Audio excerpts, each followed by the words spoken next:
Саламатсыздарбы, урматтуу телекөрүүчүлөр. Бүгүнкү сабагыбызда кыргыздардын ала тоодон сүрүлүшү деген Манас темасындагы бир бөлүгүн өтөбүз. Балдар, бул теманы жакшылап туруп уккула. Бул биздин тарыхыбыз. Бул кыргыз элинин башынан өткөн тарых. Эмне үчүн кыргыздар ала тоодон сүрүлүп Алтайга барды экен? Мунун өзү эле өтө чоң убакытты жосо өтө чоң этапты камтыйт, балдар. Кыргыз менен Кытай чектеш жашагандыктан дайыма Кытай элинин запкысын тартып турушкан. Мына ошондо Кытай эли кыргыз элинин күчтүү мамлекет болуп кетет деп, күчтүү империяга айланып кетет деп, алар алдартыдан бир-бирден урууларды чачыратып, анан жоготууну көздөшкөн. Себеби кыргыздардын ар бир уруусу өзүнчө хандык болуп турган. Бул хандык биригип кетсе эле империяга айланат деген коркунуч Кытайларды коркутуп турган. Мына ошондо ушунчалык кыргыздын тарыхындагы трагедиялуу саптар Манас эпосунда пайда болгон мындай деген саптар: бирөө кетти Алтайга, бирөө кетти Каңгайга, бирөө кетти Урумга, бул Рим, бирөө кетти Турумга, бирөө кетти Эренге, бул Иран, балдар. Бирөө түшүп кетти Тереңге. Көрдүңөрбү? Бүтүндөй Евразия континентине чачыратып буларды айдады. Мына ошол мезгилде Алыке хандын запкысы менен кыргыздардын 40 үйлүү кыргыз, бул Ак Балта менен Жакыптын кол алдындагы 40 үйлүү кыргыз Алтайга айдалат экен. Эми ошондо биз таң калабыз, балдар. Бул жерде кыргыз эли эч ак эле астрономиялык маалыматы бар. Керек болсо жылдыздарга кыргызча ат койгон, багыттарды абдан жакшы билген, табиятты жакшы өздөштүргөн кыргыз элин Кытай эли эзели мекенин көрбөй калсын, мекенин билбей калсын, багытын билбей калсын деп көзүн таңып, колдорун кишендеп, анан жөө айдаган экен. Ошентип жөө айдап отуруп, Алтайга чейин абдан кыйнап, өлгөнү өлүп, арыктаганы арыктап, ооруганы ооруп, ушунчалык азаптуу күндөр менен жеткен экен. Ошол учурдагы бир эпизодду мындай эскеришет: көзүбүздөн аккан жаш жошо болуп, чаңга жорулушуп бараттык, тула боюбуз каңырсып сасып бараттык дейт. Мына көрдүңөрбү, балдар? Аларды эми ушул кичине тыныктырып, ошо дара тушатып алганга да уруксат берген эмес. Ошондуктан тула боюбуз каңырсып, сейдик сасып бараттык деп айтып атат. Көрдүңөрбү? Ушундай азап менен аларды айдап барып, акыры Алтайга жеткенде, мынакей, жеттиңер дегенде кулап баары жатып калышат. Бутундагы кишенди чечүүгө да алы келбейт.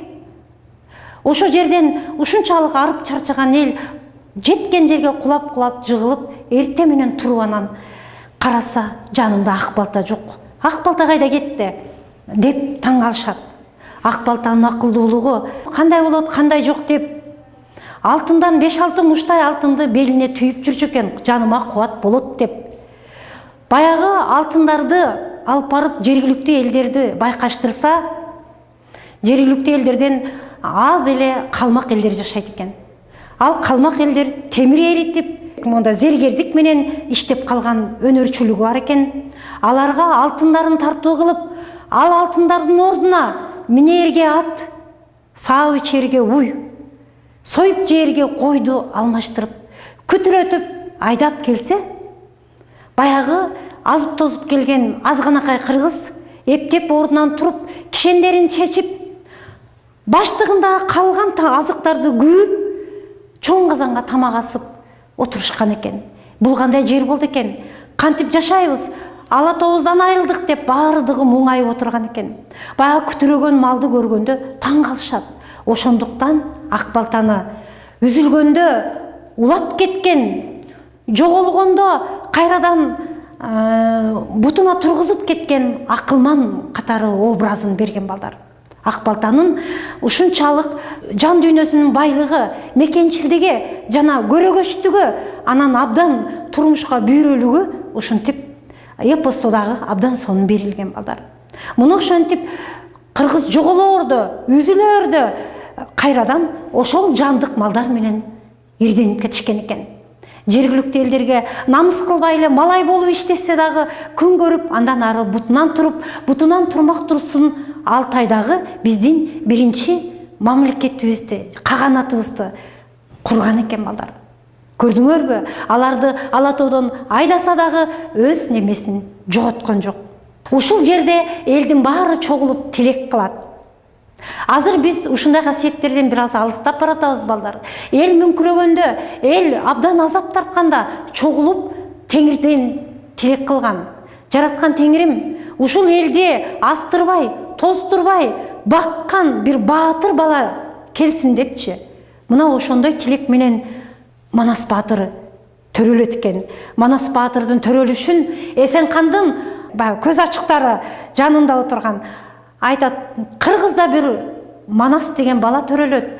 Оң бармагынын колунда жазуусу бар бала болот. Ал бала төрөлгөндө Кыргыздын ооматы көтөрүлөт, дөөлөтү көтөрүлөт, Кытайдын күнү бүтөт деп айтканда Эсенкандын жаны чыгып, анда чаап барып кыргыздардын боюнда бар келиндерин баарын ичин тилип төрөлө турган балдарын жок кылып келгиле деп жөнөтөт.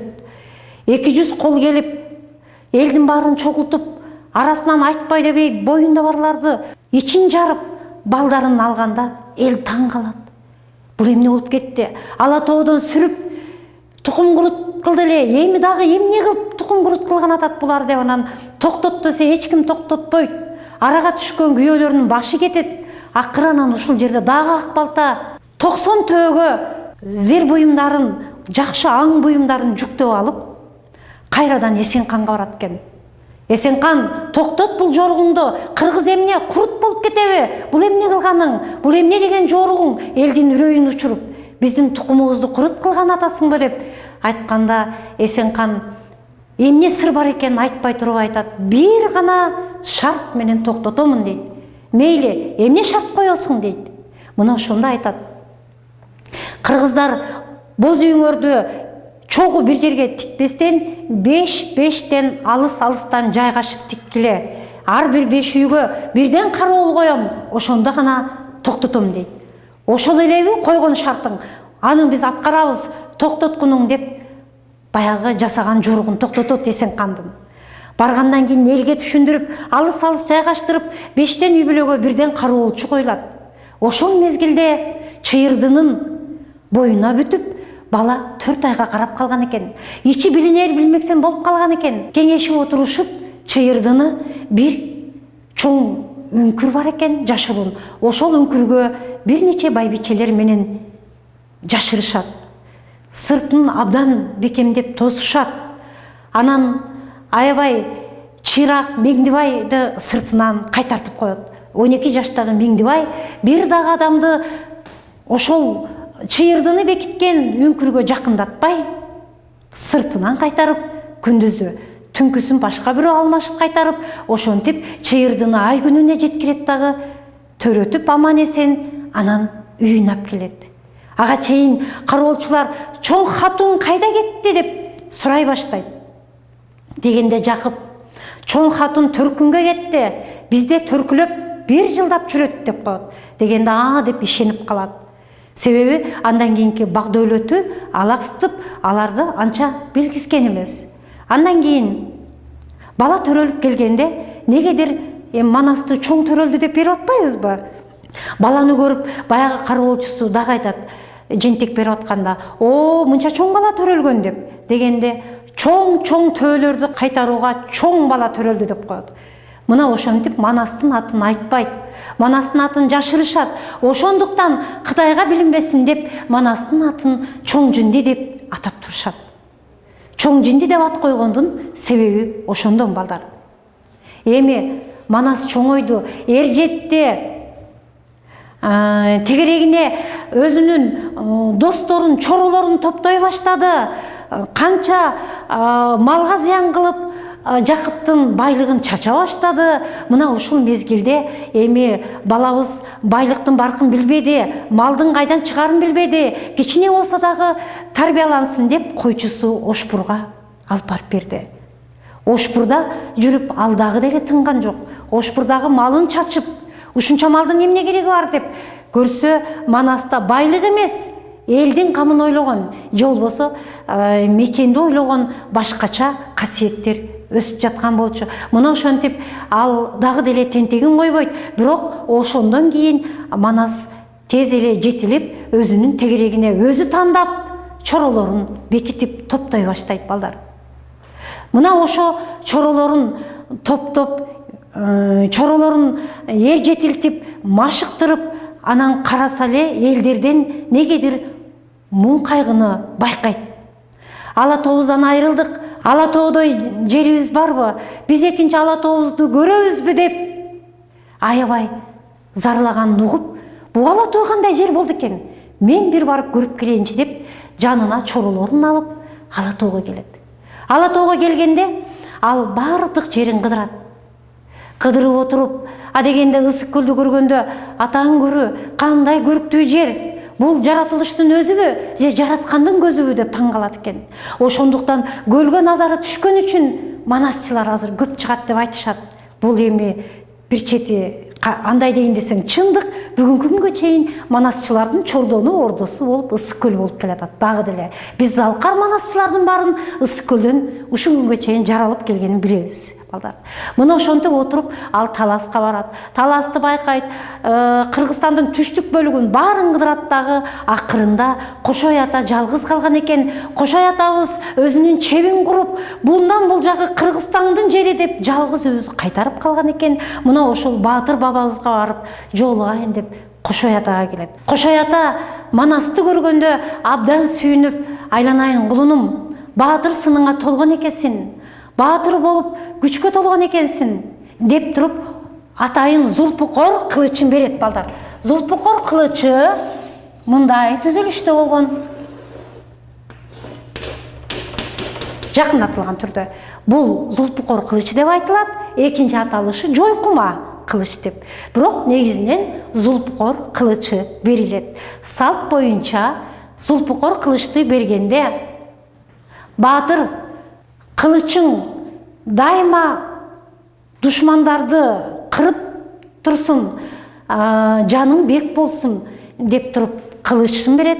Андан кийин экинчи сөзү: мен сага атайын милдеттендирем, айланайын Манасым, ал жакта калган кыргыз элин тез арада көчүрүп кел. Тез арада көчүрүп келбесең, ала тоону калмактай ээлеп алды.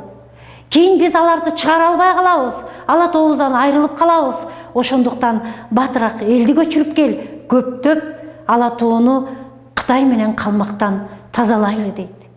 Мен сени буга милдеттендирем. Эгер 6 айда сен элди көчүрүп келбесең, артыңан өзүм барам деп туруп, абдан милдеттендирип Манасты жөнөтөт. Манас шашылган бойдон 6 айга барып, ар бир уруу аксакалдарын чакырып кеңеш салат балдар. Ал салт бүгүнкү күнгө чейин кеңеш куруу деп сакталып келатат. Мына ушул уруу башчыларын чакырып, ак боз бээ түлөө чалып, тамак берип айтат: урматтуу эл, биз ала тоого көчөлү. Эгер ала тоого көчпөсөк, биз ала тоону Кытай калмакка тарттырып жиберебиз. Ошондуктан ат көлүгүңөр барлар, азык түлүгүңөр жеткендер, көчкө камдангыла. Ал эми көч албай калгандарга бул тамагым ажырашаяк тамак болсун дейт. Ар бир аксакалга башына суусар тебетей, үстүнө чепкен жаап, алдына ат тартуулап жөнөтөт балдар. Ошондон ушул күнгө чейин биз чепкен жаап, башына калпак тебетей кийгизген салтыбыз калып калды балдар, салт болуп. Ал эми көчкөндө калган элге берген тамагыбыз ажырашаяк тамагы деп бүгүнкү күнгө чейин сакталып калды. Азыр деле ата-энеңер бир жака көчсө, элге ажырашаяк тамак берет балдар. Силер ушуну белгиле. Бул Манастын доорунда, Манас бабабыздан калган салт экен балдар. Мына ошентип улуу көч башталат. Алды күчтүнүн бардыгы түйүнүп, буунуп, көчүүгө камданат. Биздин эл буга чейин көчмөн маданиятын толук өздөштүргөндүгү ушу 6 айдан ала тоого көчкөндө эле байкалат. Биринчи болуп көчтүн алдына үрбү менен Көкчө баатырдын колун кой берет. Ал деген алдынан эгерде душман чыкса көчкө зыян келтирбесин деп жолду карап душмандардан сактап бараткандыгы. Андан кийинки көчтө аксакалдар, абышка байбичелер жасалгалуу кийимчен, аттары жасалгаланган, алар жанагы зергерчиликти өздөштүрүп калбадыбы? Күмүштөн аттары аябай сонун жасалгаланган, ушунчалык кооз кийимдер менен аксакалдар алдыда кетет. Андан кийинки көчтө балдар каркыралуу кыздар кеткен. Каркыралуу дегенибиз бойго жетип калган кыздарды, күйөөгө чыга элек кыздарды алып кетишкен. Алар дагы жасалгалуу атта, баштарында каркыранын үкүсү тагылган, канаты тагылгандыктан каркыралуу кыздар деп аталган. Андан кийинки көчтө үй бүлөлүү адамдар көчү менен кетип баратат. Төөлөргө жүктөлгөн боз үйлөр, жүктөр, ар кандай буюмдар. Андан кийинки көчтө жарым күндүк артта алардын малы айдалат. Эмне үчүн жарым күндүк артта айдалган балдар? Себеби малдын чаңы көчтү неме каптабасын дегенде артка айдаган. Көч өргүп отурган балдар. Өргүп деген сөз тыныгып, эс алып, жатып уктап, кайра улантканды өргүү деп койгон. Тыныккан жерде боз үйлөрдү тигип, малдан союп, чоң казандарга этти бышырып, тамактанышып, эс алышып, анан жүктү да түшүрүп, малды кичине тыныктырып, андан кийин эртеси кайра таң атары менен жакшылап тамактанып, кайра көчтү уланткан. Көч биринчи болуп 6 айдан келаткан көч дагы ысык көлгө түшөт балдар. Ысык көлгө элдин баарын жайгаштырып коюп, жоого жарактуулар көлдө айланып калмак кытайларды тазалайт балдар. Себеби көл өрөөнүндө жайгашып алгандары көп болчу. Ошондон калган челпек жана бөрү баш деген айылда ушул күнгө чейин калмактар жашап атат балдар. Себеби ошол доордо калып калган калмактар. Алар жүрүп отуруп капчыгайнан өтүшөт. Боом капчыгайнан өткөндө тоонун башына сакчыларды коюп өтөт. Себеби кууш жерде таш кулатып, көчкө зыян кылбасын деп сакчыларды коюп туруп өтүшөт. Көрдүңөрбү? Жоокерчилик турмушта абдан жоокердик жашоого машыккандыгын ушундан байкоого болот. Андан соң кеминге токтотуп элди чүйдүн баарындагы калмак кытайларды сүрүп айдайт экен. Алардын баардыгын сүрүп айдап отуруп, кегети деген капчыгайга бууп туруп, Кытайдын бизге 40 жылдык кеги өттү деп айткан үчүн бул жерде жердин аты кеги өттү дегенден улам кегети аталып калган балдар. Бул топонимикага кирет илимде, себеби тарыхый окуяга байланыштуу коюлган жер суу аттары топонимика деп аталат балдар. Кегетиден кийин кегетинин капчыгайы аркылуу алар Сусамырга өтүшкөн балдар. Сусамырдан дагы алар жүрүп отуруп, андан кийин өтмөк аркылуу таласка кетишкен. Ошондой эле өтмөк жол, өтмөк деп аталган экен балдар. Ошондой эле жолдун чыйыры бар экен балдар. Мына ошондон кийин анан таласты тандап, таласка отурукташкан экен. Бирок ар бир жерде эл калып отурган. Баары эле чогуу кете берген эмес. Көлдө калган, кеминде калган, чүйдө калган, Сусамырда калган, андан кийин калганы Манас тандаган жер талас болгон. Бир чети салкындыгынан, себеби алар 6 айдан келаткандыктан мына ошондой салкын жерди тандоого туура келген балдар.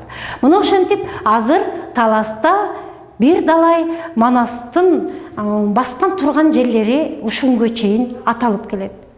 Бул бизди тарыхый жактан жер суу аттары далилдеп турган илим деп айтсак болот. Манастын чыныгы жашаган жери талас болгондугун. Сабакты бир аз бышыктап өтсөк, эмне себептен кыргыздарды кытайлар Ала тоодон сүрүшкөн экен? Мунун негизги себеби кыргыздардын өтө күчтөнүп империяга айланып кетүүсүнөн коркушкандыктан. Экинчиден, кыргыздарды чилдей таратып, булардын күчүн кетиргендигинен. Үчүнчүдөн, дайыма кыргыздар кытайлар үчүн коркунучтуу жоо болгон. Дагы бир тарыхый жактан бекемдеп кетсек балдар, Кытайдын түндүк батыш тарабындагы улуу Кытай чеби сепили дагы ушул хуннардан тажагандан, ушулардан корккондон улам курулган.